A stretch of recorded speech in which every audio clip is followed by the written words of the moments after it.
RTC కార్మికులు ఏదైతే సమ్మె చేస్తున్నారో ఆ యొక్క సమ్మెకు సంఘీభావం తెలపడానికి మా బీఆర్ఎస్ పార్టీ జిల్లా అధ్యక్షులు మాజీ ఎమ్మెల్యే మెతుకు ఆనంద్ గారితో పాటు మాజీ బీసీ కమిషన్ సభ్యులు శుభప్రద్ పటేల్, అలాగే రైతు బంధు మాజీ అధ్యక్షులు రామరెడ్డి గారు, నాతో పాటు ఉన్నటువంటి ఇక్కడ సీనియర్ నాయకులు శేఖర్ రెడ్డి గారు, మండల ప్రెసిడెంట్ మైపాల్ రెడ్డి గారు, ఇతర బీఆర్ఎస్ నాయకులందరికీ, అలాగే ఇక్కడ సమ్మెకు కూర్చున్నటువంటి ఆర్టీసీ కార్మికులందరికీ నా ఉదయపూర్వక నమస్కారాలు తెలియజేస్తూ, ఈరోజు కాంగ్రెస్ పార్టీ ప్రజాపాలన అని అధికారంలోకి వచ్చి ఈరోజు ఎటువంటి ప్రజల పాలన చేస్తుందనేది మనం కళ్ళకు చూస్తున్నాం.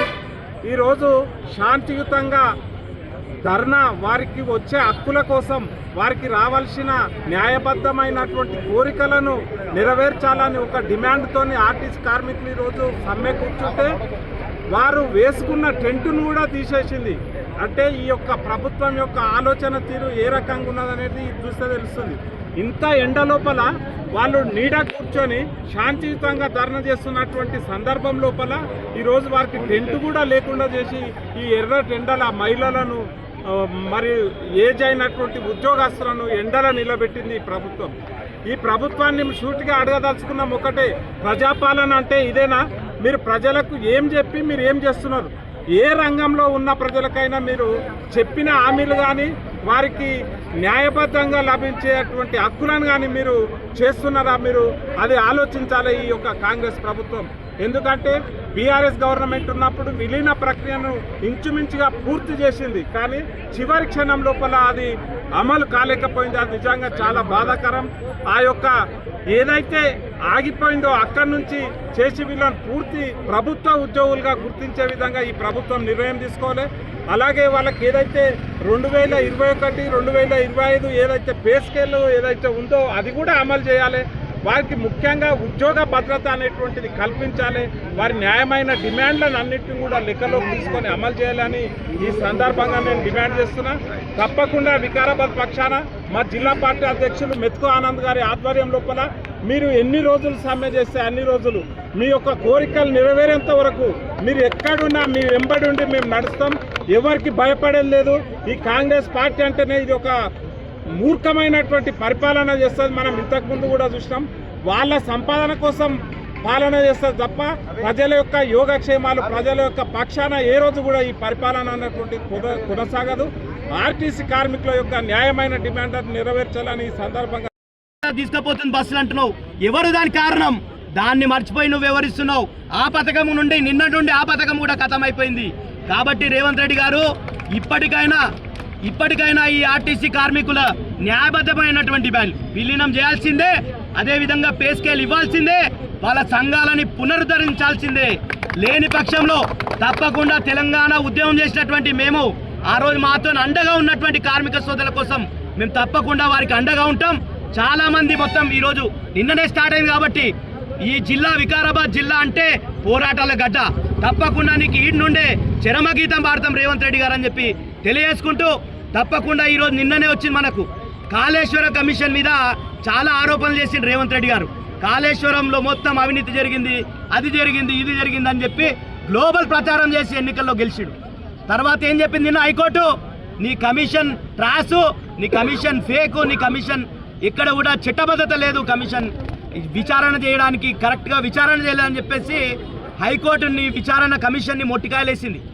కేసీఆర్ మీద, హరీష్ రావు గారి మీద, అదేవిధంగా అధికారుల మీద ఆ కమిషన్ రిపోర్ట్ ఆధారంగా ఎలాంటి చర్యలు తీసుకోవడానికి లేదని చెప్పేసి స్పష్టంగా హైకోర్టు చెప్పింది. ఇది కూడా తెలంగాణ ప్రజల విజయం. తెలంగాణకు నీళ్లు తేవాలంటే ఈడ మాకు పాలమూరు బిడ్డ అని చెప్పుకొని తిరుగుతాడు. పాలమూరు బిడ్డ, నల్లమల్ల బిడ్డ అని చెప్తాడు. పాలమూరు రంగారెడ్డి ప్రాజెక్టు గత ప్రభుత్వ హయాంలోనే 85%, 90% కంప్లీట్ అయింది. ఆ ప్రాజెక్ట్ పనులను ఇప్పటి వరకు మత్తెట్టలేడు. ఈరోజు పాలమూరు బిడ్డ అని చెప్తాడు. కాబట్టి ఈరోజు మా వికారాబాద్కి నీళ్ళు రావాలంటే పాలమూరు రంగారెడ్డి కంప్లీట్ కావాలి. అది కూడా రేవంత్ రెడ్డి గారు కోరుతున్నాం. నువ్వు ఈ విచారణలు, ఈ బదలాంలు బంద్ చేసి ప్రజలకు కావాల్సిన ఇప్పుడు ఆర్టీసీ కార్మికులకు ఏం కావాలి, రైతన్నలకు ఏం కావాలి, విద్యార్థులకు ఏం కావాలి, అందరూ అన్ని పక్షాల వాళ్ళందరూ కూడా రోడ్ల మీదకి వచ్చే పరిస్థితి ఉన్న తెలంగాణలో. కాబట్టి ఇప్పటికైనా నీకు ఇంకా 2.5 సంవత్సరాలు బాకీ ఉన్నది. ఆ 2.5 సంవత్సరాల్లో నువ్వు ఇచ్చినటువంటి హామీలు అమలు చేయి. కొత్తగా హైడ్రా, మూసి అని చెప్పేసి నువ్వు పేదల ఇల్లులు కూలుస్తామంటే ప్రజలందరూ తిరుగుబాటు చేస్తున్నారు. తప్పకుండా నేపాల్లో, బంగ్లాదేశ్లో ఏ విధంగా అయితే ప్రభుత్వాలని ప్రజలు తరిమి కొట్టినరో అదే విధంగా తెలంగాణలో రేవంత్ రెడ్డి గారిని కూడా తరిమి కొట్టేటటువంటి రోజులు దగ్గరలోనే వస్తాయని చెప్పి తెలియజేసుకుంటున్నాను. ప్రజాస్వామ్యయుతంగా, శాంతియుతంగా నిరసన వ్యక్తం చేస్తున్నటువంటి మా ఆర్టీసీ కార్మికులందరికీ కూడా సంపూర్ణమైనటువంటి మద్దతు బీఆర్ఎస్ పక్షాన తెలియజేస్తా ఉన్నాము. ఇప్పుడే మన వాళ్ళందరూ చెప్పినట్టు ఎంత దారుణం అంటే వీళ్ళు చెప్పుకునేదేమో ప్రజాపాలన అని చెప్తారు. ప్రజలు శాంతియుతంగా నిరసన వ్యక్తం చేసుకుంటామంటే కూడా వాళ్ళు పైసలు పెట్టి తెచ్చుకున్నటువంటి టెంట్ను కూడా వీకేసిందంటే ఇది ప్రజాపాలన ఎట్లయితే రేవంత్ రెడ్డి గారు చెప్పాలి. వీళ్ళు ఆర్టీసీ వాళ్ళంటే ఖాళీ కార్మికులే కాదు, ప్రతి ఒక్కరిని ఒక స్థానం నుంచి ఇంకో స్థానానికి మన పిల్లలు చదువుకోవాలన్నా కావలసిన వాళ్ళు ఆర్టీసీ వాళ్ళే, మనము ఉద్యోగాలకు పోవాలన్నా కావలసిన వాళ్ళు ఆర్టీసీ వాళ్ళే, నిరుద్యోగులు పోయి పెన్షన్ తెచ్చుకోవాలా, ఇంకేడికన్నా పోలీస్ స్టేషన్ పోవాలా, లేకపోతే హాస్పిటల్ పోవాలా, ఇంకేడికన్నా పోవాలంటే వీళ్ళన్నిటికీ కూడా కర్త కర్మ క్రియాలంతా ఆర్టీసీ వాళ్ళతోటి పెట్టుకుంటే రేవంత్ రెడ్డి గారు ఉద్ధరిస్తాడని చెప్పి ఏమన్నా అర్థం చేసుకోవాలా. వాళ్ళు ఏమడుగుతున్నారు చెప్పు? కేసీఆర్ గారి హయాం లోపల చట్టబద్ధత కల్పించినటువంటి క్యాబినెట్ ఆమోదించి గవర్నర్ సంతకమయ్యి జీవో ఇచ్చిండ్రు. ఏమి? ఆర్టీసీని గవర్నమెంట్ లోపల, ప్రభుత్వం లోపల విలీనం చేస్తున్నామని జీవో ఇచ్చిండ్రు. అరే జీవోను ఇంప్లిమెంట్ చేయవా బాబు అంటే మేమే చేసేటోళ్ళం, కానీ ఎలక్షన్ కోడ్ వచ్చినందుకు అది ఆగిపోయింది. నిజంగా చెప్పాలంటే ఎప్పుడో ఇంప్లిమెంట్ అవుతుండే. ఇక వీళ్ళు వచ్చి దాన్ని 2.5 సంవత్సరాలు అయితే మొత్తం వండి పెట్టిన దాన్ని వీళ్ళకు వడ్డించడానికి కూడా ఇంత ఇబ్బంది అయితే ఎట్లా చెప్పు? కాంగ్రెస్ పార్టీ వాళ్ళు ఆలోచన చేయాలా. ఆయన ఉద్దేశం ఏంది?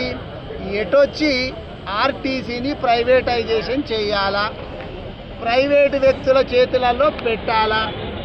ఇప్పుడు ఎందుకంటే ఈవీ బస్సులు అని చెప్పి తెస్తున్నాడు, ఎలక్ట్రిక్ బస్సులు తెస్తున్నాడు. ఎలక్ట్రిక్ బస్సులు తీసుకొచ్చి ఏం చేస్తున్నాడు?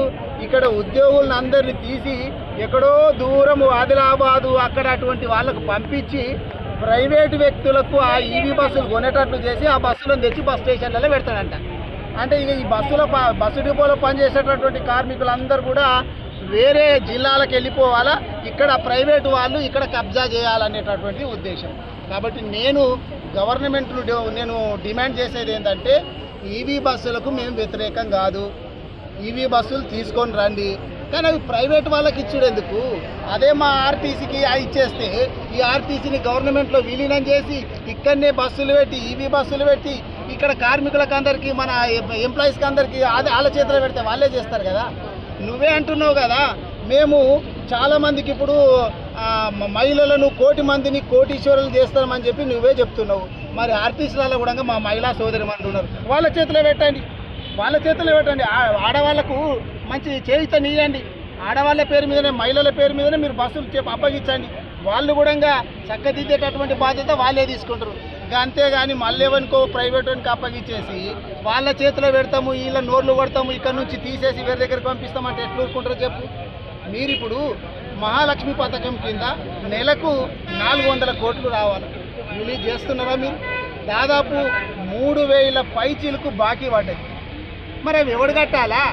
ఎట్లా నెట్టుకు రావాలా? ఇప్పుడు ఆడ మెట్రో ఉన్నది, మెట్రోని నేను ఉద్ధరిస్తా అని చెప్పి గవర్నమెంట్ టేక్ ఓవర్ చేస్తుందని చెప్పింది. మరి మెట్రోకి ఒక న్యాయము, ఆర్టీసీకి ఒక న్యాయమా? మెట్రోని తీసుకున్నట్టే నువ్వు ఆర్టీసీని కూడా తీసుకో, దీన్ని కూడా ఉద్ధరించు, దీని బాకీలు ఎన్నున్నా కట్టు, ఇంకేమేం చేస్తావు అవి చేయాలి తప్ప నేను ప్రైవేట్ ఓన్కి ఇస్తా, మిమ్మల్ని పట్టించుకోను. జీవో అయినాక, జీవో అంటే గవర్నమెంట్ ఆర్డర్ అయ్యింది, ప్రభుత్వం లోపల విలీనమైనట్టు జీవో అయితే ఖాళీ నువ్వు ఇంప్లిమెంట్ చేసుడే ఉంది, నువ్వు గది కూడా చేయనీకి చేత కాకపోతే ఎట్లా? కాబట్టి నేను గవర్నమెంట్ ఇప్పటికైనా కోరేది ఏంటంటే వాళ్ళు ఒక్క డిమాండ్ కూడా కొత్త డిమాండ్ కోరతలేరు. మీరు ఎలక్షన్ లోపల ఏవైతే హామీ ఇచ్చిండ్రో వాటినే కోరుతున్నారు. మీరు గవి తీర్చమని అంటే 4 మందితోటి ఒక కమిటీ వేస్తారంట. కమిటీలు మస్తు కమిటీలు వేసారు, చూడలేము కాలయాపనకి ఏంటికి కమిటీలు. మళ్ళీ ఆ కమిటీలు ఏం చేస్తాయంట తెలుసా? ఆ కమిటీ 4గురితో ఉన్నటువంటి కమిటీ 4 వారాలు కావాలంట వాళ్ళకి. 4 వారాలలో ఏం చేస్తారంటే ఒక నివేదిక సమర్పిస్తారు.